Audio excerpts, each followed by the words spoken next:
نسمة الصبح الآثير تكلمي واروي حديثا مفعما بتنعمي.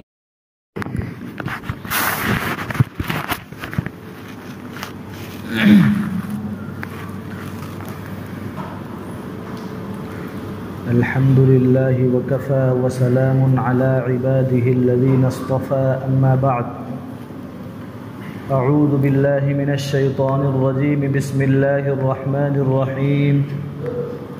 وإنك لعلى خلق عظيم. وقال النبي صلى الله عليه وسلم إنما بعثت لأتمم مكارم الأخلاق. صدق الله مولانا العلي العظيم وصدق رسوله النبي الكريم ونحن على ذلك من الشاهدين والشاكرين والحمد لله رب العالمین. عزیزان گرامی، اللہ تبارک و تعالی کا بے پناہ فضل و کرم ہے کہ اس نے مجھے ایک مرتبہ پھر سے آپ کی خدمت میں حاضر ہونے کا موقع عنایت فرمایا ہے. اللہ تعالیٰ سے دعا کریں کہ اللہ تعالیٰ مجھے قرآن و سنت کی روشنی میں صحیح باتیں کہنے کی توفیق عطا فرمائے. آج جس موضوع پر مجھے آپ حضرات سے گفتگو کرنی ہے وہ موضوع ہے اخلاق حسنہ، یعنی اچھے اخلاق. سب سے پہلے ہم یہ سمجھتے ہیں کہ اچھے اخلاق کہتے کس کو ہیں. اخلاق حسنہ کی کیا تعریف ہے؟ اچھا اخلاق دل کی اس کیفیت کا نام ہے، دل کے اس عمل کا نام ہے جو ہمیں اچھائی کی طرف آمادہ کرتی ہے. اخلاق حسنہ دل کی اس کیفیت کا نام ہے جو اچھائی کی طرف ہمیں ابھارتی ہے، اچھائی کی طرف آمادہ کرتی ہے. مثال، خیر خواہی کرنا، یعنی لوگوں کے ساتھ حسن سلوک کرنا. لوگوں کے ساتھ حسن سلوک کرنا، یہ جو خیر خواہی ہے یہ دل کی ایک کیفیت کا نام ہے جو ہمیں خیر خواہی کرنے کی طرف ابھارتی ہے، متوجہ کرتی ہے. اسی طریقے سے سخاوت، یعنی اللہ کے راستے میں مال خرچ کرنا، غریبوں کی مدد کرنا، یتیموں کی کفالت کرنا، بیواؤں کے سر پر ہاتھ رکھنا. یہ سخاوت جو صفت ہے یہ دل کی ایک کیفیت کا نام ہے جو ہمیں سخاوت کرنے پر مجبور کرتی ہے. اسی طریقے سے صلہ رحمی کرنا، یعنی حتی الامکان خونی رشتوں کو توڑنے سے بچنا اور اس کو جوڑے رکھنا. یہ بھی ایک کیفیت ہے جو دل کی ایک ایسی کیفیت ہے جو ہمیں صلہ رحمی کرنے پر مجبور کر دیتی ہے. یہ ہوئی اخلاق حسنہ کی تعریف شریعت کی نظر میں. لیکن ہمارے یہاں عرف عام میں اچھے اخلاق والا اس شخص کو کہتے ہیں کہ مثال کے طور پر کوئی شخص آپ کی خدمت میں آیا، آپ نے اس سے اچھی طریقے سے سلام کیا، مصافحہ کیا، معانقہ کیا، اور اس کے بعد اس کو چائے پلائی اور اچھی طریقے سے اس سے گفتگو کی اور آپ نے اس کو رخصت کر دیا.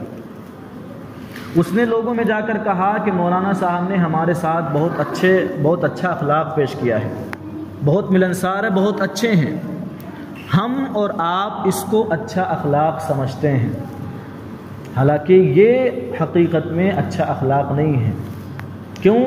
کیونکہ ایسا ہو سکتا ہے کہ مولانا نے ظاہری طور پر تو آپ کے ساتھ اچھا معاملہ کیا ہو، آپ کی ضیافت کی ہو، آپ کی مہمان نوازی کی ہو، لیکن اندر سے ایسا بھی تو ہو سکتا ہے کہ وہ بغض رکھتا ہو، آپ سے حسد رکھتا ہو، کینہ رکھتا ہو. ہاں، یہی اخلاق اس وقت اخلاق حسنہ ہو جائے گا جب یہ دل کی کیفیت کے ساتھ ہوگا. یعنی دل کی کیفیت اس بات پر ابھارے گی، اس بات پر متوجہ کرے گی کہ تم دوسروں کے ساتھ سخاوت کرو، اس صورت میں یہ اخلاق حسنہ ہو جائے گا۔ خطبے کے اندر جس حدیث کو میں نے آپ حضرات کے سامنے پڑھا ہے، میں مناسب سمجھتا ہوں کہ اس کی تھوڑی سی وضاحت کر دوں۔ وہ حدیث یہ تھی، انما بعثت لاتمم مکارم الاخلاق، کہ مجھے اللہ تبارک و تعالی نے شریفانہ اخلاق کو مکمل کرنے کے لیے بھیجا ہے۔ اس کا مطلب یہ ہے کہ اخلاق حسنہ پہلے سے موجود تھا لیکن ادھورا تھا، وہ مکمل نہیں تھا۔ اس کی تکمیل کے لیے آپ صلی اللہ علیہ وسلم کو اس دنیا کے اندر بھیجا گیا تھا۔ کس طریقے سے؟ آپ نے یہ بات اچھی طرح سے نوٹ کی ہوگی کہ اہل عرب شروع سے، جب آپ صلی اللہ علیہ وسلم اس دنیا کے اندر مبعوث نہیں فرمائے گئے تھے، اس سے پہلے سے ان کے اندر ایک خاصیت تھی کہ وہ مہمان نواز بہت تھے، سخی تھے، بہت زیادہ سخی۔ لیکن سخاوت کا جو ایک معیار ہے، اس سخاوت سے وہ حد سے تجاوز کرتے تھے۔ اپنے اہل و عیال پر کم خرچہ کرتے تھے، ان پر خرچہ نہیں کرتے تھے، لیکن دوسروں کی بہت زیادہ مدد کرتے تھے۔ اسی طریقے سے ان کے اندر بہادری، یعنی شجاعت اور بہادری ان کے اندر بہت پائی جاتی ہے۔ یہ اب بھی ہے اور پہلے بھی تھی، لیکن وہ آپس میں جنگ و جدال کرتے تھے، آپس میں گالم گلوچ کرتے تھے۔ حالانکہ ان کو چاہیے تھا کہ دشمن کے مقابلے میں وہ اپنی طاقت کا استعمال کرتے۔ اسی طریقے سے ان کے اندر جھوٹ بولنا نہیں پایا جاتا تھا، سچ ہمیشہ بولتے تھے، چاہے وہ کفر میں مبتلا ہو۔ چنانچہ جب حضور صلی اللہ علیہ وسلم نے تمام مملکت کے بادشاہوں کے پاس جو خطوط بھیجے ہیں، اس میں سے ایک خط ہرقل نامی بادشاہ کے پاس بھی گیا ہے۔ تو ہرقل نے اس خط کی تصدیق کے لیے اسی وقت ان کے ملک کے اندر ابو سفیان موجود تھے، جو تجارت کے لیے گئے ہوئے تھے۔ تو ہرقل نے ابو سفیان کو اپنے محل کے اندر بلایا اور ان سے تفتیش کی اور ان سے پوچھا کہ میں نے سنا ہے اور اس خط کے اندر لکھا ہوا ہے کہ تمہارے یہاں اس طریقے سے ایک نبی آئے ہوئے ہیں جو ایک اللہ کی دعوت دیتے ہیں۔ انہوں نے کہا بالکل ٹھیک ہے۔ انہوں نے کہا کہ یعنی ہرقل نے کہا کہ آپ یہ بتائیے کہ ان کا نسب کیسا ہے؟ ایسا تو نہیں کہ وہ چرواہے میں سے ہوں، کوئی غریب خاندان سے بلونگ کرتے ہوں، ایسا تو نہیں ہے۔ تو انہوں نے کہا کہ نہیں، وہ عالی نسب سے ہیں، اور بہت طریقے سے انہوں نے سوال کیا۔ یہی ابو سفیان جب مسلمان ہو گئے اور حلقہ اسلام میں داخل ہو گئے تو انہوں نے کہا کہ جب ہرقل مجھ سے سوال کرتا تھا تو میرے دل میں یہ بات آتی تھی کیوں نہ میں کوئی بات جھوٹ بول دوں، لیکن معاشرے کی وجہ سے میں ہرقل کے سامنے جھوٹ نہیں بول پاتا تھا، کہیں ایسا نہ ہو جائے میں کوئی بات ایسی کہہ دوں جو غلط ہو اور معاشرے کے اندر میری کوئی ویلو نہ رہے، میری عزت گھٹ جائے، اس وجہ سے میں جھوٹ نہیں بولتا تھا۔ اب دیکھیے، ایک حق صفت ان کے اندر پائی گئی، جھوٹ نہ بولنا، لیکن وہ معاشرے کی ڈر کی وجہ سے تھا، وہ اللہ کے ڈر کی وجہ سے نہیں تھا۔ یہی چیز آپ صلی اللہ علیہ وسلم جب اس دنیا کے اندر تشریف لائے ہیں تو جو ان کے اندر حد اعتدال سے جو تجاوز کر گئے تھے اس کو بیلنس کیا، اور اسی طریقے سے جو لوگ غیروں کی وجہ سے جھوٹ نہیں بولتے تھے وہ اس کا موڑ جو ہے وہ اللہ تعالیٰ کی طرف کر دیا ہے۔ اس حدیث کا یہ مطلب ہے۔ اور نبی کریم صلی اللہ علیہ وسلم کی پوری زندگی اخلاق حسنہ سے مزین ہے، پوری زندگی۔ چنانچہ ایک واقعہ میرے ذہن میں آ رہا ہے کہ ایک یہودی تھا جو آپ صلی اللہ علیہ وسلم کے پاس مہمان ہوا، شام کا وقت تھا، آپ علیہ الصلاۃ والسلام نے اس کی ضیافت کی اور اس کو رات کا قیام بھی انہی کے گھر پر تھا، تو ان کے لیے بستر وغیرہ بچھا دیا اور آپ اپنے کمرے کی طرف چلے گئے۔ رات میں اس یہودی نے استنجا کر دیا۔ اب یہ بہت زیادہ پریشان ہو گیا کہ اگر صبح ہو جائے گی اور لوگوں کو معلوم ہو جائے گا تو میری بے عزتی ہوگی، کیوں نہ میں کوئی ایسا کام کر دوں کہ صبح ہونے سے پہلے میں یہاں سے چلا جاؤں۔ چنانچہ یہ اس نے ارادہ کیا اور وہاں سے چپ چاپ رفو چکر ہو گیا۔ لیکن جب یہ آدھے راستے پر پہنچتا ہے تو اس کو خیال آتا ہے کہ میری تلوار تو وہیں چھوٹ گئی، اور تلوار اتنی قیمتی چیز تھی کہ مجھے دوبارہ جانا ہی پڑے گا۔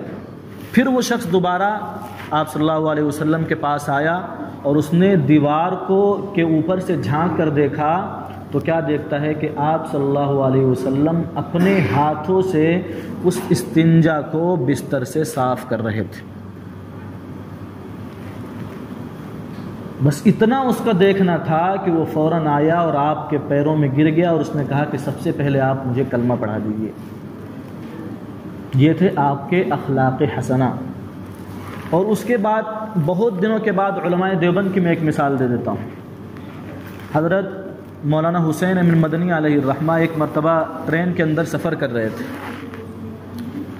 برابر میں غیر مسلم بھی تھا، سب لوگوں سے باتیں چل رہی تھی۔ اسی درمیان اس غیر مسلم کو استنجا کی حاجت ہوئی، وہ قضائے حاجت کرنے کے لیے استنجا خانے میں جو ٹوائلٹ اور استنجا خانہ رہتے ہیں اس کے اندر وہ فارغ ہونے کے لیے گیا، لیکن جب وہ اندر جاتا ہے تو اس کے اندر غلاظت کا ڈھیر پڑا ہوا ہے، بہت پریشان ہوتا ہے، وہ استنجا نہیں کرتا، پھر واپس آ کر بیٹھ جاتا اور کہتا ہے کہ لوگ کیسے ہیں، ان کو استنجا کرنے کا طریقہ تک معلوم نہیں۔ تو مولانا حسین احمد مدنی علیہ الرحمہ اپنی جگہ سے اٹھتے ہیں اور وہاں پر جو کاغذ وغیرہ کے ٹکڑے تھے ان سب کو اٹھاتے ہیں اور جا کر اچھی طریقے سے استنجا خانہ کو صاف کرتے ہیں، پانی وغیرہ سے دھلتے ہیں، دھلنے کے بعد آتے ہیں اور کہتے ہیں کہ جائیے استنجا کر لیجیے۔ وہ غیر مسلم بہت حیران ہوا، اس نے کہا کہ میں ابھی دیکھ کر آیا ہوں استنجا خانہ غلاظت سے بھرا ہوا ہے۔ انہوں نے کہا اب جائیے۔ جب وہ جا کر دیکھتا ہے تو استنجا بعد میں کرتا ہے، پہلے کہتا ہے کہ تھوڑی دیر اگر میں آپ کے پاس اور بیٹھ گیا تو کہیں ایسا نہ ہو جائے کہ میں مسلمان ہو جاؤں۔ یہ ہیں ہمارے اکابرین کے اخلاق حسنہ۔ یہی نبی کریم صلی اللہ علیہ وسلم نے جو کہ صحابہ کرام پر اتنی محنت کی، اسلام کس طور پر پھیلا ہے۔ آج لوگ یہ کہتے ہیں کہ اسلام تلوار کے زور سے پھیلا ہے، میں کہتا ہوں کہ اسلام حسن اخلاق کے ذریعے پھیلا ہے، اخلاق حسنہ کے ذریعے پھیلا ہے۔ اسی وجہ سے جب آپ صلی اللہ علیہ وسلم اس دنیا میں تشریف فرما تھے تو تقریباً 1,24,000 کم و بیش صحابہ مسلمان ہوئے تھے، جو پہلے غیر مسلم تھے وہ اب صحابہ ہو گئے ہیں۔ جب یہ لوگ نبی کے انتقال کے بعد دوسرے ملکوں کے اندر سفر کرتے ہیں تبلیغ دین کے لیے تو لوگ ان سے ان کی رودات پوچھتے ہیں کہ تم کس طرح مسلمان ہوئے؟ تو انہوں نے کہا کہ ہم نبی کے آنے سے پہلے بہت برے لوگ تھے، ہم میں کا ہر شخص اپنی بیٹیوں کو زندہ درگور کر دیتا تھا، زندہ دفن کر دیتا تھا، ہر شخص شراب پیتا تھا، زنا کرتا تھا، جوا کھیلتا تھا اور بیویوں کے ساتھ گالم گلوچ کرتا تھا، ان پر طعن و تشنیع کرتا تھا، اور ہم میں کا جو بڑا بھائی ہے باپ کے انتقال کے بعد وہ ماں سے شادی کر لیتا تھا، ظلم کرتے تھے ہم لوگ۔ لیکن کروڑوں درود و سلام نازل ہو محمد صلی اللہ علیہ وسلم پر کہ جب وہ اس دنیا کے اندر تشریف لائے اور انہوں نے ہماری رہبری کی، رہنمائی کی، پھر ہمیں معلوم ہوا کہ اصلی زندگی کیا ہے۔ انہوں نے بتایا کہ شروع میں ہم نے محمد کو کچھ سمجھا نہیں تھا، ہم تو یہ سمجھ رہے تھے کہ وہ بادشاہ بننے کے لیے ہمارے پاس اس طریقے سے ڈھونگ رچا رہے ہیں، ان کو کسی اچھی لڑکی سے شادی کرنا ہو اس وجہ سے وہ نئے دین کی پیشکش کر رہے ہوں۔ ہم نے ان کے اوپر پتھر برسائے، ان کے دندان مبارک کو شہید کر دیا، گھٹنے سے لے کے ایڑی تک کے پاؤں کو لہو لہان خون آلود کر دیا، سجدے کی حالت میں اونٹ کی اوجھڑی ان کی کمر کے اوپر ڈال دیا گیا، کانٹے ان کے راہ میں بچھائے گئے، لیکن تمام باتوں پر انہوں نے صبر کیا ہے اور اخلاق حسنہ پیش کیا ہے۔ چاہتے تو بدلہ لے سکتے تھے، چنانچہ جتنے فرشتے ہیں سب کے سب اللہ رب العزت کی بارگاہ میں حاضر ہوتے ہیں اور کہتے ہیں کہ اے اللہ آپ حکم دیجئے، آپ کے نبی کو لوگ اتنا ستا رہے ہیں اور آپ خاموش بیٹھے ہیں، آپ ہمیں حکم دیجئے ہم بستیوں کو الٹا پلٹ دیں۔ تو اللہ تبارک و تعالیٰ نے کہا ٹھیک ہے میری طرف سے اجازت ہے، لیکن ایک چیز یاد رکھنا، وہ یہ ہے کہ ان کو سزا دینے سے پہلے میرے محمد سے پوچھ لینا اس کی کیا رائے ہے۔ چنانچہ جب یہ فرشتے محمد صلی اللہ علیہ وسلم کے پاس آتے ہیں اور ان سے پوچھتے ہیں کہ اللہ کے نبی آپ کے پیٹ پر پتھر بدھے ہوئے ہوتے ہیں، آپ کے یہاں 2 مہینے کا فاقہ ہوتا ہے، آپ بھوکے ہوتے ہیں، آپ کی بیٹی بھوکی ہوتی ہے، آپ کے نواسے بھوکے ہوتے ہیں، اور آپ جس دین کی دعوت دے رہے ہیں وہ بالکل برحق ہے، لیکن یہ نہ ماننے والے لوگ آپ کے اوپر پتھر برسا رہے ہیں، آپ کہیے تو میں ان کو 2 پہاڑوں کے بیچ میں چکنا چور کر دوں۔ لیکن انہوں نے کہا کہ میں رحمت للعالمین بنا کر بھیجا گیا ہوں، ان کے لیے میں بد دعا نہیں کروں گا۔ اللہ نے کہا کب تک؟ انہوں نے کہا ہو سکتا ہے کہ یہ لوگ اسلام قبول نہ کریں، لیکن ایسا ہو سکتا ہے کہ ان کی نسل میں سے آئندہ کوئی اسلام قبول کر لے۔ یہ تھے ہمارے نبی کے اخلاق۔ میرے بھائیوں، جتنے لوگ یہاں پر بیٹھے ہوئے ہیں، آج ہمارے معاشرے سے، ہمارے گاؤں سے اخلاق حسنہ کا جنازہ نکل چکا ہے، جس کی وجہ سے طرح طرح سے حالات ہمارے سامنے آ جا رہے ہیں، ہماری مسجدیں چھینی جا رہی ہیں۔ ابھی کل پرسوں کی بات ہے کہ ہماری مسجد کے بارے میں فیصلہ ہو گیا ہے کہ جن لوگوں نے اس کو توڑا ہے ان کو بھی آزادی دے دی گئی ہے، کلین چٹ دے دی گئی۔ یہ صرف وہی مجرم نہیں ہے، ہم لوگ بھی برابر کے اس کے اندر شریک ہیں۔ ارے دن رات آپ جس محکمے میں کام کرتے ہیں، جس بزنس میں آپ کام کرتے ہیں، آپ کے پاس ہزاروں لوگ غیر مسلم ہیں۔ آپ کے دل میں کبھی یہ بات آئی کہ جس طریقے سے یہ 3 کروڑ خدا کی عبادت کرتے ہیں، کبھی آپ نے کہا کہ اللہ کیا کہہ رہا ہے؟ آپ کو کبھی توفیق ملی ہے؟ آپ برابر کے اس کے اندر شریک ہیں۔ لیکن اگر ہم ابھی اپنے آپ کو اخلاق حسنہ سے، اچھے اخلاق سے اپنے آپ کو مزین کر لیں تو ہمیں اپنی مساجد، اپنے مکاتب اور اپنے مدارس کو بچانے کی ضرورت نہیں ہے، یہ لوگ خود آ کے بچائیں گے ہمارے مدارس اور مکاتب۔ جو جس لائن میں لگا ہوا ہے، پولیٹیکل میں ہو، پڑھنے لکھنے میں ہو، کہیں بھی ایجوکیشن میں ہو، کہیں بھی وہ کام کر رہا ہو، اگر وہ آگے بڑھنا چاہتا ہے، لوگوں سے ہٹ کر کچھ کام کرنا چاہتا ہے، اپنی ویلو دوسروں کے اندر بنانا چاہتا ہے، تو صرف ایک کام وہ کر لے کہ اخلاق حسنہ سے اپنے آپ کو مزین کر لے۔ آج نہیں تو کل وہ کرسی اور وہ گدی آپ کے کھاتے میں آنے والی ہے۔ میں صرف اپنی طرف سے نہیں کہہ رہا ہوں، نبی کریم صلی اللہ علیہ وسلم کا نمونہ ہمارے سامنے ہے۔ لوگ کس قدر اندھیرے میں تھے، لیکن جب آپ نے اپنے اچھا اخلاق ان کے سامنے پیش کیا تو وہ لوگ پہلے مار کاٹنے کو دوڑتے تھے اور اب خود مر مٹنے کے لیے تیار ہو گئے۔ اللہ تعالی ہم سب کو اخلاق حسنہ سے مزین فرمائے، اور جو کچھ میں نے کہا ہے اس میں تمام لوگوں کو اس پر عمل کرنے کی توفیق عطا فرمائے۔ وآخر دعوانا ان الحمد للہ رب العالمین۔